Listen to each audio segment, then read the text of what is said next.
Is LG's newest flagship everything we hoped it could be? Find out in our review. Hey everybody, I'm Chris Wook. The LG G2 has some seriously impressive specs and some really cool design elements, but we all know that a truly great phone has to be more than the sum of its parts. So, is the G2? Let's take a look. The LG G2 has a 5.2-inch 1080p display and runs a Qualcomm Snapdragon 800 chipset with a 2.26 GHz quad-core Krait CPU and Adreno 330 GPU. It has 2 gigs of RAM and 32 gigs of internal storage, 24 gigs of which are available to the user. No microSD slot is available. It has a 13 megapixel rear-facing camera with optical image stabilization and a 2.1 megapixel front-facing camera, both of which capture 1080p video. Powering everything is a 3000 mAh battery. The G2's design is one of its most talked about aspects, and with good reason, as LG has done some very interesting things here. First, we've got to talk about how thin the bezels are. This allows the phone to have a 5.2-inch screen, while the phone itself doesn't feel large at all. In fact, it's about the same size as a Galaxy S4, just a little bit taller. This is definitely not a phablet. I honestly think this is about as small as a bezel can get, before actually becoming so small that the phone is impossible to hold without your fingers covering part of the screen. But that isn't what most people are talking about. It's the button placement. LG has made a bold move and placed all the buttons on the back of the phone. Some people love it and others, well, not so much. Personally, I found it very usable, and it wasn't long before I didn't even think about the button placement, though I could see some people having a tough time adjusting. That aside, the feel of the phone is very nice. The rounded back allows it to sit very comfortably in your hand. Long story short, the G2's True HD IPS Plus display is very impressive. At 1920 by 1080 stretched over 5.2 inches, we're looking at an ultra-sharp pixel density of around 424 pixels per inch. Look as hard as you want, but you'll be hard-pressed to see any pixels here. Colors are very vivid without the oversaturated look that can cause nearly everything to look cartoonish on some other smartphone displays. Of course, a good display is useless if you can't see it, which fortunately is not a problem here. The LG G2 has a maximum brightness of 450 nits, and outside in the middle of the day in very bright sunlight, I had no problem whatsoever seeing the display, which is more than can be said for a lot of other popular phones. Being one of the few phones currently using a Snapdragon 800 chipset, we were excited to see what kind of results we would get in benchmarks. First, we turned to our usual tool of choice, Antutu Benchmark. We ran the test a total of 10 times and saw scores ranging from just over 27,000 to over 32,500. The final average score was 29,560. Interestingly enough, it seemed that the first benchmark after letting the device rest a while was always the fastest, with subsequent consecutive runs being a little slower.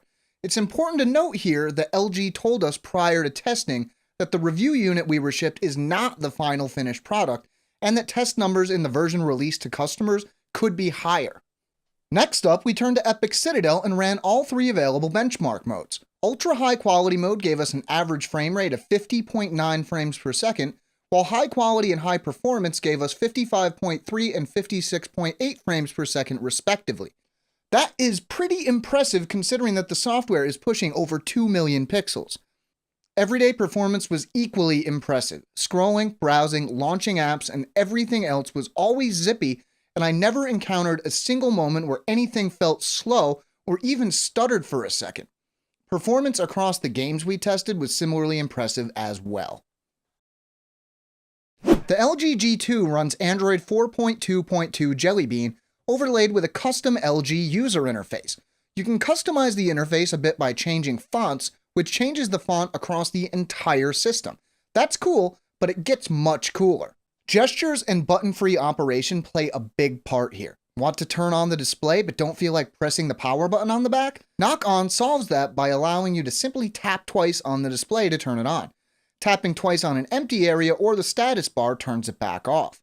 To answer a call, you can just pick the phone up, but it doesn't actually answer the call until it gets to your ear, so you still have a chance to see who's calling before you answer. Slide Aside lets you use a 3-finger swipe to save an app state and slide it off to the side of the screen for later use. Just swipe the other way to bring it back. If you have the lock screen set to pattern lock, you can use this to enable guest mode. Use your own pattern to use your phone like normal, while another pattern puts the phone in a guest mode where you can restrict what apps are available.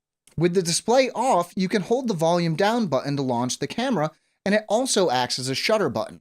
Holding the volume up button launches the Notes app. Looking at apps, Quick Remote allows the G2 to act as a universal remote, controlling a TV, Blu-ray player, projector, or even air conditioner. An Update Center allows you to manage system and app updates without digging into settings or the Play Store. To get right to it, the LG G2's 13-megapixel camera is one of the most impressive cameras I've seen in a smartphone in a long time. Aside from setting the quality to 13 megapixels, I left the camera on all its default settings and took a lot of photos in a lot of situations. On the rare occasions where a photo came out bad, it was usually my fault. I'm sure a lot of this is due to the optical image stabilization used in the G2's camera. This does a lot of things, from reducing camera shake in video recording to improving low-light photography by allowing for longer exposure times without blurring. Colors are well represented and images are razor sharp. That quality extends to video capture as well. While it's not unusual for smartphone cameras to capture 1080p video these days, not all of it is this good looking, and unlike a lot of phones, the LG G2's rear-facing camera can capture 1080p video at 60 frames per second. Optical image stabilization helps here as well, as you can see in the footage that I captured while walking around outside. On a lot of other cameras, this would be a mess. Seeing how powerful the phone is, it might be easy to think that a 3000 mAh battery might not provide all that much battery life, but the Qualcomm chipset goes a long way to get the most out of that capacity. After a 14-hour day of heavy testing, I still had around 20% battery capacity left, so I'm confident in saying that this phone should be able to last anyone through even the longest days of heavy use. The battery isn't removable, so you won't be able to carry a spare, but luckily that shouldn't be a problem. In the end, it's pretty hard to find anything bad to say about the LG G2, so I won't. If you don't like the phone, it's probably for a subjective reason, like not liking the interface or the button placement. Neither of those were issues for me, and objectively, this is simply a great phone. As usual, we'll have a written companion to this video at AndroidAuthority.com. The link will be down in the description below. Make sure to stay tuned to Android Authority for more reviews, news, tips, tricks, Q&A, giveaways, and more. I'm Chris Wook, and as always, thanks for watching.